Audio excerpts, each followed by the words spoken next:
Recently, I tested out some of the most hyped fragrances of the moment and a few just in general really popular fragrances to see if they're worth it and share my thoughts with you guys. And when I shared this on Instagram, an overwhelming amount of you guys really wanted to hear what I thought. So today I'm going to be giving you guys my thoughts on new releases like Valaya, Initio Musk Therapy, the new fragrances from Amouage, and so on. So if that sounds interesting to you guys, keep on watching. If it's your first time here, my name is Yana.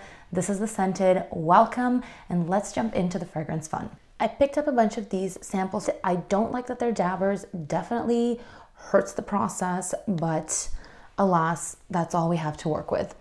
Musk Therapy, I've worn a couple times, as many times as this little guy let me, and I loved it. It's a really nice, clean, musky scent with some tangy touches, blackcurrant, citrus, and kind of a lotion-like effect, as in Byredo's Bal d'Afrique. So if you like Byredo's Bal d'Afrique, I would say definitely check this out. Not that they're dupes of one another, but they are similar in their style. They're these clean, kind of woody, musky, citrusy, fresh fragrances. And they have something really special in them. So Musk Therapy, I absolutely love, and I will tell you guys at the end which ones I will be getting full bottles of and which one I already have a full bottle of. I'll tell you, Musk Therapy is definitely up there.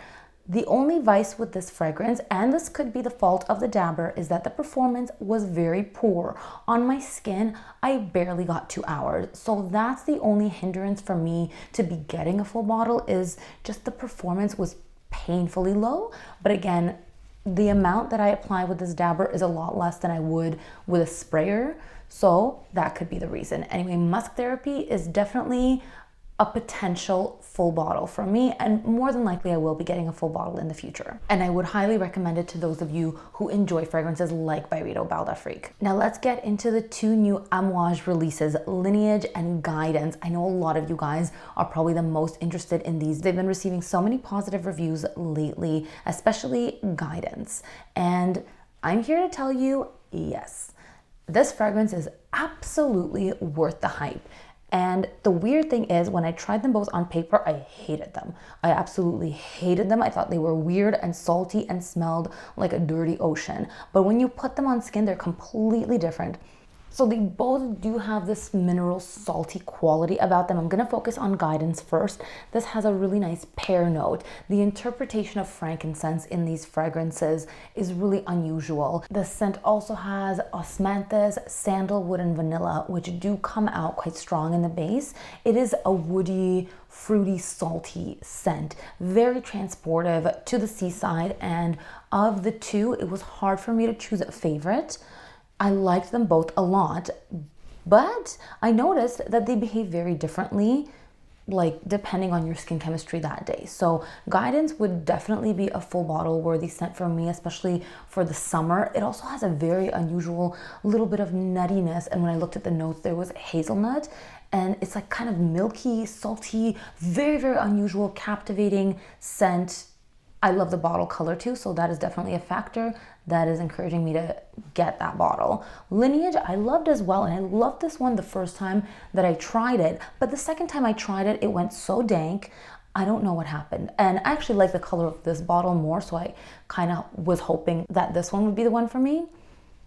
I don't know what happened, but it went rogue the second time I wore it. Actually, my man really liked it too the first time that I wore it, and neither of us liked it the second time that I wore it. So yeah, this one does really change according to skin chemistry, and it can get really salty and give you that effect of truly a dirty seaside. This one has more resinous notes in there and less fruitiness. It also has ginger in the opening, which I do really like. It gives you that extra little zing and probably contributes to some of those mineral facets that you pick up in this fragrance.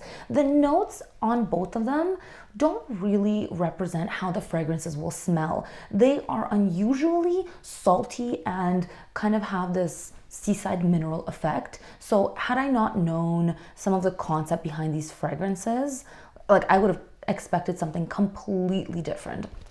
But yeah, Lineage, because it's a little bit of a fickle pickle, I would not be getting a full bottle of, because like it's unpredictable how it's going to go on you that day. Unless you know exactly the factors that contribute to it smelling good or smelling bad, I won't be getting Lineage. And I've worn almost completely through these two samples, so I did really try with them. However, I also grabbed some samples from Indult Tihota and Manakara. Let's start with Tihota. This is just kind of an idol vanilla scent. This is becoming a cult classic. It's kind of known in the biz, if you will, as like the ultimate vanilla of vanillas. So I was curious to try, even though I am not a vanilla lover, and I will tell you guys, this is an exact representation of the type of vanilla I don't like. It's straight up vanilla. If you love vanilla and you are a vanilla lover, then yes, this is absolutely for you, and this is just the queen of vanillas. But it just smells like vanilla cake. It's just very vanilla cake. It's a very expensive fragrance, and honestly, it reminds me a lot of, was it Vanilla Noel or from Bath and Body Works or something Noel? Very, very similar fragrances. So yeah, if you wanted a cheapy dupe, grab the Bath and Body Works. But yeah, they do have a very, very similar kind of vanilla cakey vibe. As a vanilla fragrance for vanilla lovers, as objectively as I can say, great. For me, hard pass. And Manakara I grabbed because I was captivated by the notes. It has mostly lychee, which I love those lychee jelly cups, and I read a Fragrantica review that compared it to those lychee jelly cups from the Asian supermarket that I was addicted to growing up. So I was like, yes, I want to smell like a lychee jelly cup some days. And okay, at first sniff out of here, yes, I do get that. But then what happens on my skin, and I wore a very tiny amount of it, I actually ended up having to scrub it off because it does develop into that sweet rose facet that I can't stand. That jammy, sweet rose. I can't pinpoint it, but for example, certain fragrances have it. Delina exclusive has that specific sweet rose. Intense Cafe has it. Rose Gourmand from Zara has it. A lot of fragrances have it. However, the Nina Ricci Rose Extase, I like that jammy rose. So yeah, it's just some particular tweak that they do to the rose that just makes it unbearable for me after I had my baby. It just straight up makes me nauseous. And this develops into that kind of rose for me. Just a very sweet, aromatic rose that for people who like that scent would really like this. And if you like Delina, you would absolutely love this because this doesn't have the sharp edges or anything. It's just a delicious, fruity lychee and rose with tropical vibes. For me, a no, but objectively a good fragrance. Okay, you guys are probably all at the edge of your seats wondering what I think of Valaya from Parfums de Marly. I have never been really a huge Parfums de Marly fan, to put it bluntly. And this fragrance, I thought, based on the description, based on the notes, even based on some mixed reviews that I heard, some of the negative reviews made me more interested in the scent because I'm like, okay, this actually sounds like something I'd like. But no, I do not like it. This fragrance smells incomplete. It smells basically like Fleur Narcotique from Ex Nihilo, but kind of watered down, more citrusy, and just unfinished. It is not very good. I would not recommend this, and it wasn't very long lasting. There are some aldehydes. It's not very sweet. It has a touch of peony. It's airy and light, but it's not enough for the price point, and it's not a bad scent. It just smells incomplete. I want more from it, and I feel like there's something lacking. For me, it's a disappointment. Now, I also got a sample of Interlude Woman. The reason why I got this, and this is an Amouage fragrance, is because I asked an AI which fragrances would be great for me based on some recommendations, and I actually did a video on that. I'll link it up here. It was a really fun video. It was a really fun experience. And one of the fragrances that I hadn't tried was Amouage Interlude Woman. And I was very, very intrigued. There's a walnut note. I believe there's immortelle, there's frankincense. Notes that I was very intrigued by. And I fell in love with this fragrance, and I absolutely will be getting a full bottle in the future. This is hard to describe. It's not very heavy. There are certain nutty gourmand touches. Honestly, one of the best nutty fragrances that I've ever smelled. The walnut note in here reminds me of when I make baklava, or the kind that I make is called pahlava. It's walnuts that you chop up really, really finely, and then you put it between sheets of, words are escaping me today, the crunchy paper pastry. That I don't have words today. Anyway, the way that those walnuts smell when you chop them up really fine is what this smells like. So it's not like a sweet, heavy walnut scent. It's like a true aromatic, nutty, really pleasant scent. There's some bitterness, there's a nice resinous depth to it, and come next cold season, I think I would be reaching for this fragrance a lot. So absolutely a full bottle worthy one for me. And the last one that I used up but did get a full bottle of is Initio Psychedelic Love. Instant love for me. This fragrance is exactly what I look for in a deep, warm, ambery vanillic scent. It almost has a nuttiness. There's myrrh, it's very warm. The patchouli isn't harsh, it's quite subtle. And there's a hefty dose of hedione, which kind of smells like jasmine on its own.